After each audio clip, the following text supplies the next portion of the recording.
وزیر برائے مذہبی امور نور الحق قادری کا کہنا ہے کہ وزیر اعظم عمران خان کو کچھ لوگ یہودی ایجنٹ اور طالبان خان کہتے ہیں، لیکن یہ پہلا وزیر اعظم ہے جس نے مدینہ جیسی اسلامی فلاحی ریاست کی بات کی۔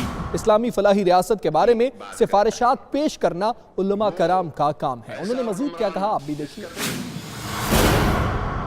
ایک حکمران آیا ہے جو کہ مدینہ کی ریاست کی بات کرتا ہے، وہ ایسا حکمران جس کا بیشتر حصہ مغرب میں گزرا ہے، اس کی ایمان اور اسلام کی حدت اور گرمی یہی ہے کہ وہ مدینہ منورہ کا کنسپٹ اس کے ذہن میں گھوم رہا ہے۔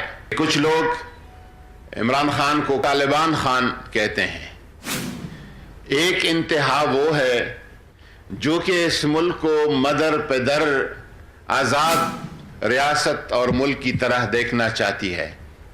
آگے مدینہ کی ریاست کے خد و خال کیا ہیں، اس کی تفصیلات کیا ہیں، اس کی توضیحات اور تشریحات کیا ہیں، یہ رستہ دکھانا علماء و مشائخ کا کام ہے۔